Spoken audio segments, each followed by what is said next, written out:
Right. That concludes informal questions. No more informals. I'll then move into the main meeting. Colleagues, can I ask that you confirm the minutes of the meeting held on the 5th of April, which have been laid on the table for half an hour before the meeting. If you are agreed, I will sign them at the end of the meeting. Are they agreed? Thank you. Apologies for absence. Mrs McQuillan? Mr Taylor? Sorry. Thank you. Thank you, Leader. We have apologies from Councillor Dinas. Thank you. Any declarations of interest? None received in advance, Leader. Thank you. Any formal questions from members of the public? No? Thank you. Moving now to item 5, which is on pages 11 to 16, which is the Executive Forward Programme. Executive colleagues, any comments? Mrs King.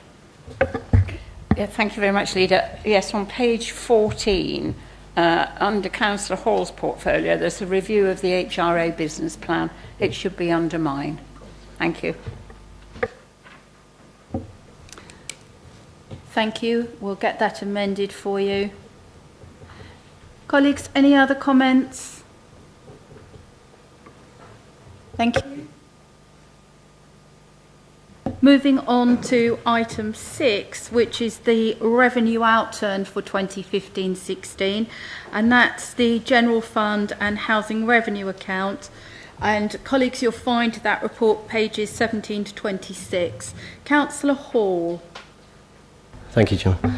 The report covers the General Fund and the Housing Revenue Account. The outturn on all the capital programmes are in separate report, agenda item 7.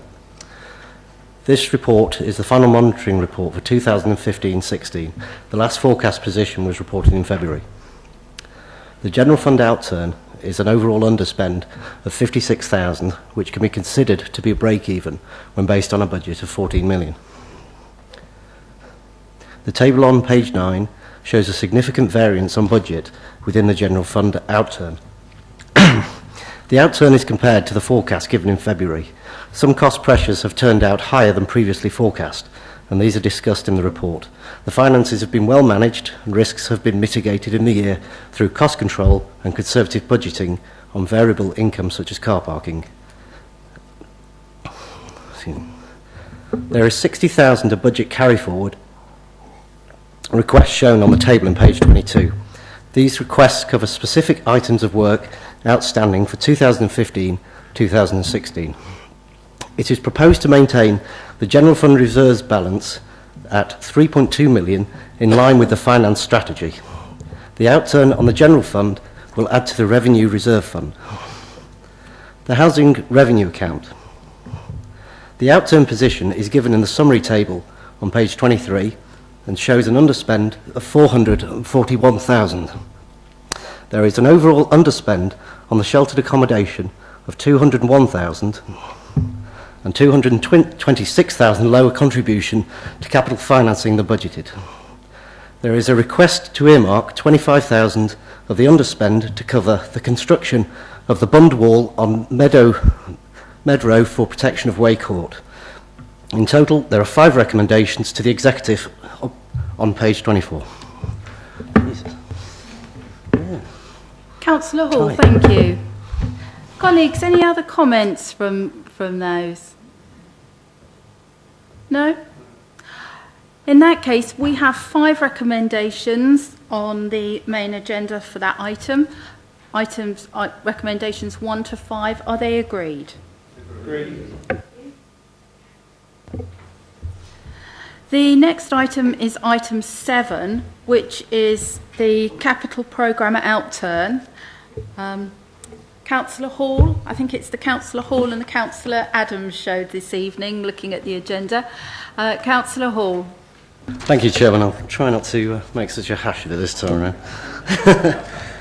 Okay, this report summarises the outturn on the General Fund and the Housing Revenue Account capital programmes, with detailed numbers given in the annexes. On the General Fund, the capital budget of 3.6 million there was once, of 3.6 million, there was in a year approval to reschedule 2 million for the Memorial Hall. And there is an additional request to reschedule 989,000 into next year to complete the projects as shown on Annex 1. Overall, on this year's programme, there is an underspend on projects of 247,000. Of this, there is a request to earmark 20,000 for minor works at Borough House Day Centre. The HRA core programme is detailed in Annex 2. Of the 8.5 million budget, 1.3 million has been identified as savings on the approved 2015-2016 programme, and 800 is requested to be rescheduled to 2016 and 2017. For new affordable homes, the detail is given in Annex 3. Of the 9.3 million budget, 7.4 million has been spent, and there is a request to reschedule 1.7 million to the 2016-2017 projects. On the stock remodelling side, the detail is given in Annex 4. The budget was 945,000, of which actual expenditure in the year was only 121,000, with 380,000 requested to be rescheduled and 444,000 returned to reserves as not required. All recommendations are on page 30 of the report, Chairman. Councillor Hall, thank you very much. Colleagues, any comments on those items? No? In that case, again, on the main agenda under that item, I have 7 recommendations in total. Are those agreed? Agreed. Thank you. Before we move on to item 8, I'm conscious it's actually quite a warm, balmy evening. So, gentlemen, both officers and councillors, if you'd like to remove your jackets, you're more than welcome. Right, moving to item 8, Councillor Adams, the first of a number of agenda items for you in the Cranley Conservation Area appraisal. Thank you, Leader. The Executive approved a consultation on the Cranley Conservation Area on the 5th of January. This report is asking for the adoption of the changes to the conservation area and approval of the management plan. The report divides the overall conservation area into 4 zones: the Common, the traditional High Street, the Civic Centre and Eastern Edge. All of these areas are part of the central core of the village. There are overlaps between the zones and common themes run through them. There are 9 proposed amendments to the area, 7 extensions and 2 removals, detailed on pages 73 and 74 of the report. These are as proposed for the consultation. There were 21 responses to the consultation summarised on pages 92 to 97. Most were supportive, in particular Historic England and the Parish Council. Objections generally related to the details of the boundary changes, which have been comprehensively explained. In some cases, these request areas some way from the historic area or rural land, illustrating that members of the public have not understood the definitions pertinent to conservation areas. The management plan is on page 75 to 78. There are 4 primary recommendations and a significant number of suggestions. The recommendations for the Executive on page 41. Councillor Adams, thank you. Colleagues, any comments? Yes, Councillor Bolton. Thank you, Madam Chairman. I find the detailed work that goes into these appraisals worthy of much praise, and I hope the documents, these substantial documents, are preserved for posterity. The attention to detail is inspiring. For example, on page 77, paragraph 4.4.4, I will leave all councillors to note the recommendation. Thank you.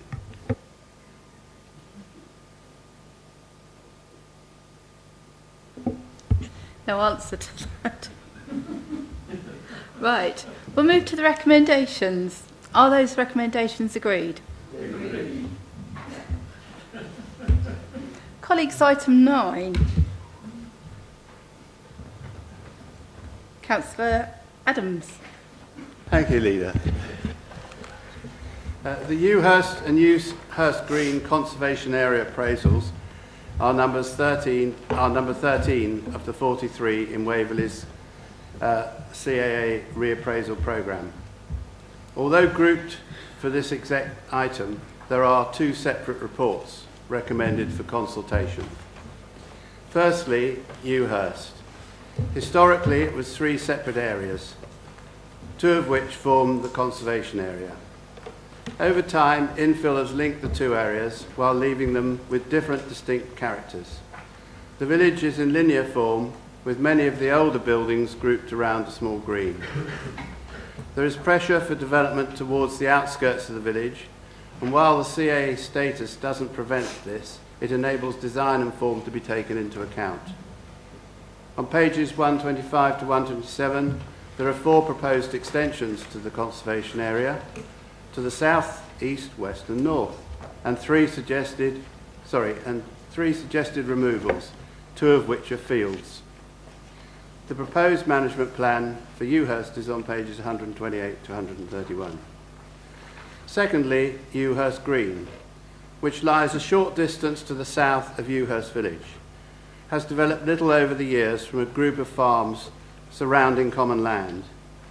It is the special nature of the common land which is the main feature of the CA. It does also include 7 Grade 2 listed buildings. Specifically, Upper House and Barn make a positive contribution to the CA. Pages 154 to 156, there are 2 small extensions to the conservation area and 3 rather larger removals. The proposals for the management plan are on pages 157 to 160. This report seeks approval to put all the above out to consultation. Items 7 to 9 on page 102 explain the process. The recommendations for the executive on page 103.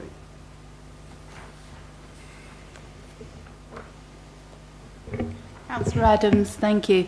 Colleagues, any questions, any comments? In that case, do I have your agreement with the recommendations for that item? Agreed. Councillor Adams, shopfront designs. The design guide supplementary planning document adoption.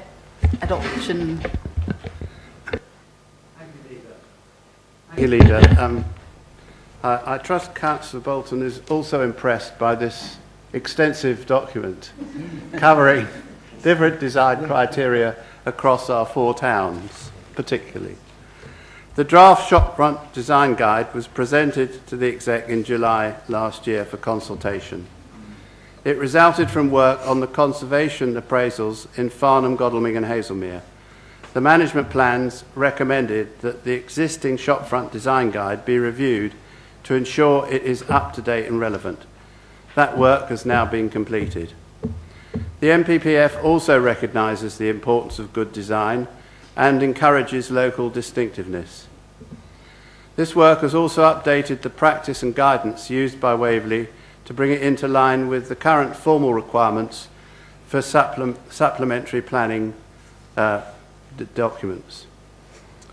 The consultation took place late summer and September last year, with 14 responses were received. These are detailed on pages 186 to 189. While a number of concerns were expressed, which have been clarified or amendments made, the majority of comments were in favour of the revised guide. Recommendation on page 170, Leader. Councillor Adams, thank you. Looking through some of the comments and feedback that has been received, I noticed that some people have, some of the consultees have actually made the observation that they're happy with signs, hanging signs, but there seems to be some expressions of concern being mentioned about A-boards. And I know, whilst I have no doubt that, you know, they really do draw awareness, tried to walk around Farnham a few days ago, it just seemed to be littered with A boards, and I seem to be getting more and more concerns expressed to me as a local councillor about A boards. So I don't know quite what Waverley can do. I think generally that's a Surrey matter. Have you got any comments on that, Councillor Adams? Leader, that's exactly the comment I was going to make, that there are regulations issued by Surrey about the fact that one A board can be placed on the pavement outside commercial premises. Obviously, I haven't studied the operator proposals in detail as far as Surrey is concerned, but I assume that does have some impact on the width of the pavement. Thank you. Councillor Bolton, you wanted to speak. Thank you very much, Madam Chairman. I would like to say, very definite, the diagram or the picture on page 174, I think, is the most wonderful, clear diagram with excellent descriptions of all those things that make up a shop front. And I do honestly compliment the person who prepared it. I think it's an excellent piece of design. Thank you. Thank you. Yes, it's very clear that an awful lot of hard work has gone into this, and as I say, we do pass on our thanks to the officers concerned, who've obviously taken a great deal of time and trouble in terms of all the preparation that has gone into this aspect of the report. Colleagues, any other comments at all? No? In that case, there's one recommendation. Is that agreed? Agreed. Thank you. Moving now to another item, which is item 11, again under Councillor Adams' portfolio, and that's the Brownfield Register pilot. Thank you, Leader. Yeah, this is an interesting item. It's yet another DCLG initiative to, in quotes, improve the planning process. It has become legal requirement for local authorities to publish a register of all brownfield land that is suitable for housing. We are not at that stage yet.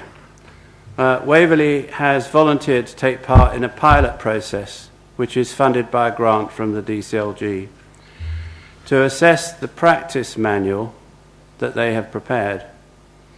It is hoped that feedback from Waverley's experience of setting up this register will be taken into account in the final legislation. The land on the final register will be deemed to have, again in quotes, planning permission in principle, which is a new form of planning approval being introduced in the Housing and Planning Act, currently before Parliament. Only sites which are, again in quotes, capable of development and free from constraints that cannot be mitigated, close quotes, for residential use should be included in the register. The practice manual also states that sites not suitable for housing should also be identified in the interest of transparency. Waverley is not proposing to do this due to the resources needed to justify the decisions. It is not clear whether this will be a requirement in the statutory register. The pilot register has to be completed by the end of this month, so it is proposed that authority to publish the pilot register be delegated to the head of planning services. There is, in the recommendation, you will see a requirement for the head of planning services to consult ward members before they put items on the register. So there are two recommendations on page 106, Leader.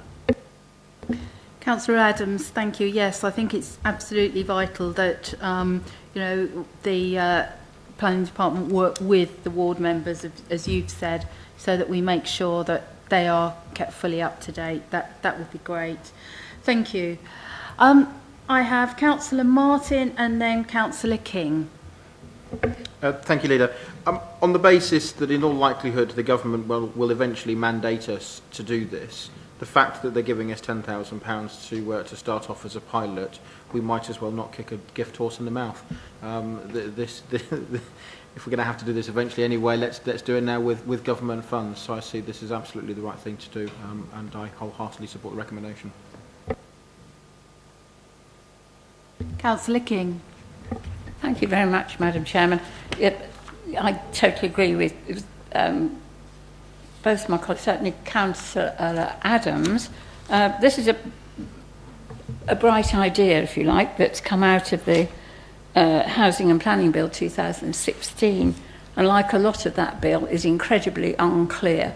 I think, to Waverley's credit, that they're taking part in this pilot, because it will give a very strong opportunity for Waverley Borough Council to feed back to the Planning Authority and DCLG the pitfalls, or maybe the other way around, I don't know, of some of this proposed legislation. Thank you. Thank you, Councillor King. Anyone else? No? Okay. In that case, there are two recommendations. Are they agreed? Agreed. Thank you. Item 12 is the review of the overview and scrutiny arrangements. Now, colleagues, the report that you have, which you will find a detailed report on page 201 to 212 of your agenda. It sets out basically the findings from the review that went on earlier this year, the findings and recommendations from the overview and scrutiny arrangements at Waverley. Can I just thank, first of all, colleagues on both those committees, but also colleagues on that review panel, because I'm aware, having spoken and appeared before that review panel, that an awful lot of work went into this report, and in the background into actually sourcing all the information for this report. It was an incredibly thorough and detailed piece of research that went on for quite a lengthy period of time, and I think it was really needed. We'd not looked at this area of our work for many years at Waverley. We have an awful lot of success at Waverley, and we work very well in respect of scrutiny. But as always, it's important that we take a step back and we take time to review. We look at what works, we look at the challenges we're faced, and we look at areas that we can improve on. And specifically, the report before you identified several areas that it felt, having again looked and consulted with both members, other councillors and officers, not just at this council but within other councils as well, that they needed to look at how the committee itself is structured, the working relationship between both the council's executive and the scrutiny functions, how members are actually trained in respect of scrutiny, and training is absolutely crucial. Let us not forget that training is of paramount importance, because ultimately we want to deliver good scrutiny, and we want to use that to deliver a good service to our public and to our residents as well. And they also looked at how scrutiny is resourced. So there are 4 recommendations in total on page 204, and I commend all of those to the executive. I'm conscious I've got 2 members of the former review panel now on the executive, and I know, colleagues, you will have taken some time to read this report. So does anyone have any queries, any comments they'd like to make on that? Councillor Else and then Councillor. Thank you, Madam Chairman. I would just like to say that, yes, I did work on this review, and it was very interesting. A lot of work went into it. I heartily commend the recommendations. I am really keen for everybody to understand that officer support, which is recommendation 4, officer support is what actually assists ONS to work thoroughly, and that evidence we found through examining other authorities' experience. So I really hope that recommendation 4 discovers for us that we can manage to have a dedicated officer. But apart from that, I think absolutely endorse everything you've said. It is essential that we have an effective overview and scrutiny function, and I look forward to working with the overview and scrutiny from the other side of the fence, as it were. Thank you.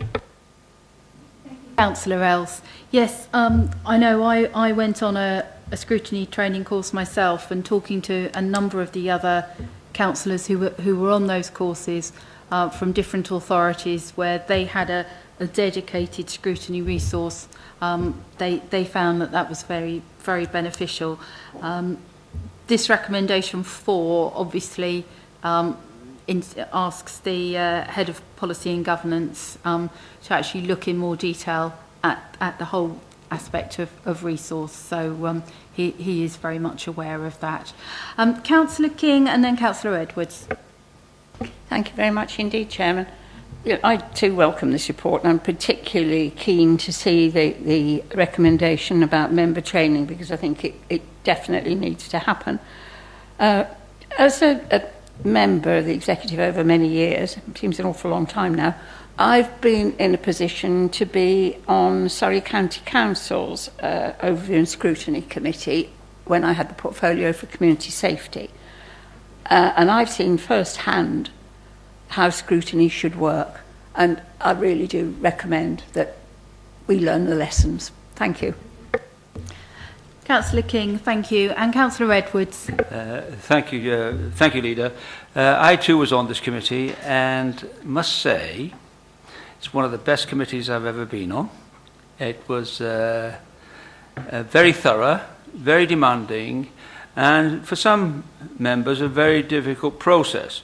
And the biggest item, the biggest comment on this review is the fact that we need a cultural change. We've got to change the culture. And I am confident, under your leadership and with the support of my colleagues on the executive, that we can make this happen. And I thoroughly recommend this report. Thank you. Thank you, Councillor Edwards. And on that note, we have 4 recommendations. Sorry, Councillor Adams. Yes, thank you. Thank you, Leader. I have expressed some concern to the leader of this exercise about recommendation 12. I'm concerned that it just specifies the Joint Planning Committee. That consists of 23 members. I would be concerned if 23 members took action to monitor the performance of appeals, planning enforcement, overview of planning policy. I'd like to see it changed to a subcommittee of the Joint Planning Committee consisting of no more than 5 people. Thank you. Your comments are noted. Any other comments before I move back to the recommendations? Right, there are 4 recommendations. Colleagues, are those recommendations agreed? Agreed. Next is item 13, which is Councillor Martin, and your item is the recruitment of the graduate trainee to the engineers team. Councillor Martin. Thank you, Leader. We currently have a fantastic engineering team dealing with many issues with a great deal of local knowledge that cannot simply be written down and easily documented. Much of this knowledge is sort of cross authority and cross boundaries. I think it would be fair to say that the team currently are approaching their career twilight years, and as such we need to think about succession planning. And in particular to tease knowledge out of the current team with young blood. So what we have before us is a great opportunity to bolster this small but very important part of the council by getting a graduate trainee to come in and start delving deeper into the engineering team and getting that knowledge, and I thoroughly commend the one single recommendation on page 215 to members. Councillor Martin, thank you. Yes, I think you know it's great that we're actually starting the process here of succession planning, and I think we'd all like to see more of that, and I know that senior officers are very conscious of our thoughts and will be looking at that across other parts of the organisation as well. Very encouraging to see, and the fact again that we're planning this now so that it gives us time to make sure that we have someone on board and they can actually, that those experienced members of staff can actually impart a lot of their knowledge to that graduate trainee. That is really good and really positive to see. So yes, any other comments? Councillor Adams. I just wondered if the deputy leader would see the capacity, if this role, that any capacity was increased, he might be able to find other jobs in other councils which we could support. I'd be happy to answer that by saying the team is always looking to further the opportunities that they might be able to help other authorities. It's not something that goes unlooked. Thank you. There is one recommendation with that item. Is that agreed? Agreed. Thank you. Moving on to item 14, and that's the appointment of the employers' negotiating team for 2016-17. That team work with myself and the deputy leader, looking at the pay and conditions of the staff, normally meeting sort of November, December and early part of the new year. But for those who are on the panel, don't worry, it won't be another full round of full-on meetings. They're very good, very constructive meetings, and we make a great team here.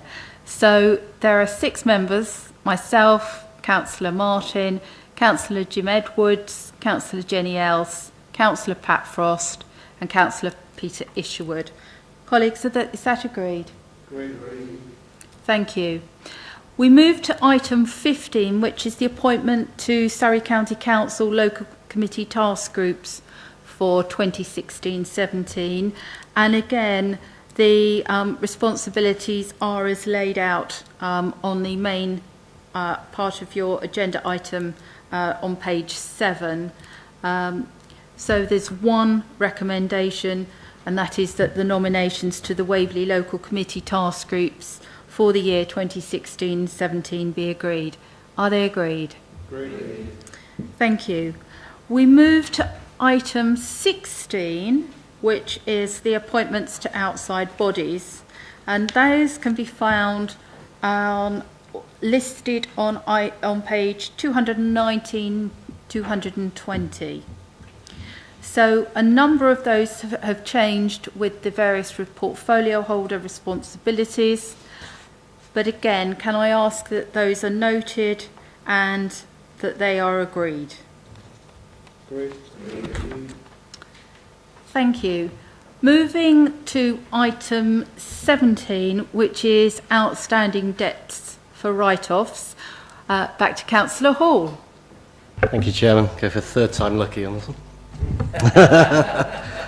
The purpose of this report is to obtain approval for the irrecoverable debts of more than £7,500 in individual value to be written off in accordance with the Council's financial regulations. Under the Council's financial regulations, the Executive has to approve the write-off of any individual debt over the value of £7,500. All debts are pursued until they are considered uneconomical to recover and only then written off as a last resort. A prudent provision is made in the budget and accounts to cover all such eventualities.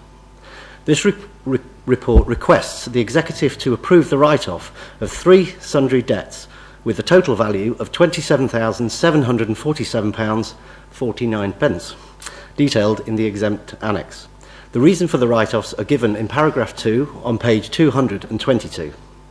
In addition to these larger value debts, the Director of Finance and Resources has approved write-offs of council tax debts and sundry debts individually less than £5,000, totalling £21,934.71 in 29 cases, and £46,275,000 97 pence in 36 cases, respectively, under delegated authority. It is recommended that the Executive approve the debts put forward and write them off. And also, as a footnote to other Executive members, we're currently looking proactively at reducing the bad debts by having an early warning system in place so that we know in advance, before they become bad debts, that they are going to be eligible to be written off within a certain time period, and that is will be presented in due course. So the recommendations are in front of you. I'll leave it to members. Councillor Hall, thank you. Councillor Martin. I'm happy to support the recommendations, but I'm particularly delighted to hear the advent of an early warning system.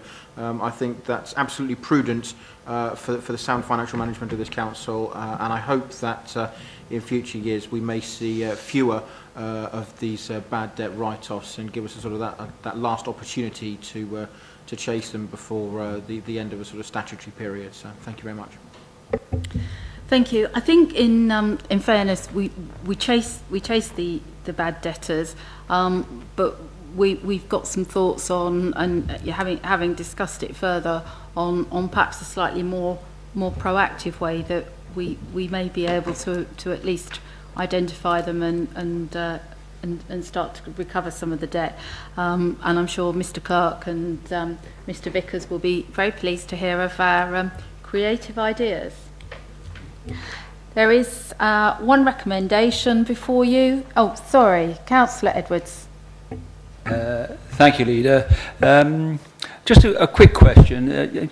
I probably know the answer to this because I was the chairman of the Audit Committee in my previous life. A question for Graham, actually, Graham Clark. How does this bad debt write-off compare to other local authorities of a similar nature to Waverley? Leader, we don't actually compare that. What we do compare is how much we collect in year, and we're up there on business rates and council tax with the highest collecting authorities. But of course, when most authorities will have a different policy on pursuing debt. Some are very aggressive. Some like to work with the debtor, as we do, to try and tease out payment arrangements. But a lot of the time, when we actually have to get to the last resort of writing off debts, there's been the death of a debtor, and we've looked at the estate and become satisfied that there's no funds in there for us. So, I mean, we try and avoid the ones that are sort of beyond economical recovery, but we don't actually do any benchmarking with other authorities because debts are quite unique. And some of the debts we write off, not in this case, are business rates. And again, it's down to individual circumstances of a business. It's something we can look at and certainly make contact with our other Surrey authorities if members feel that will add some value to the process to put it into perspective. We can certainly do that. Yes, I mean, without creating, a huge amount of work for your team, I think it would be quite helpful for us to actually understand, where we do rank. So, colleagues, Councillor Bolton, sorry. If I may address a question through you to, thank you, Madam Chairman, to Mr. Graham Clark. Is there any indication that the debts we write off increases year by year, or decreases, or generally the same? Thank you, Madam. They're generally the same, and I think if we look back over the last sort of 5 years and looked at the write-offs in each of those years that have come to the executive, they'd be of a similar sort of level. But of course, the recession had an impact on local businesses, and we did find that there were more insolvencies during the period sort of 2009 to 2013-2014. So there might have been a bit of a spike if you look over a 10 to 15 year period. And of course, welfare reforms tend to hit council taxpayers as well. And a lot of our sundry debts are overpaid housing benefit, where they've either been fraudulent or they've been sort of slow in giving us change of circumstances, and therefore an overpayment's arisen. So again, welfare reforms can sort of distort the picture over a long trend. But, I mean, broadly speaking, this isn't out of alignment with previous years on the council tax and sundry debts. But as I say, business rates, you'll probably see a slightly different picture over a longer period. Any other comments, colleagues? No? In that case, there's one recommendation. Is that agreed? Agreed. Thank you. And moving to item 18, Mr. Wenham, Executive Director's actions. Thank you, Leader. 2 items this month. The first one is to do with the TUPE transfer, which is a technical matter of a transfer of undertaking protection of employment. Waverley has employed 2 members of staff coordinating training on behalf of the Surrey authorities for a number of years. However, following recent staffing changes and a review, it was possible to transfer the manager to Tandridge on the same terms and conditions. The technical transfer doesn't affect the service which will be provided to Waverley and indeed the other Surrey authorities. The second item, the local plan is due to be published in July, and the prompt action leader by the Executive Director has allowed for 2 meetings of the planning SIG to be held before it would have been possible to consider with the Executive this evening. Thank you. Mr. Wenham, thank you very much. I now move to item 19, the exclusion of the press and public. Colleagues, is that agreed? Agreed. So, in pursuant to procedural...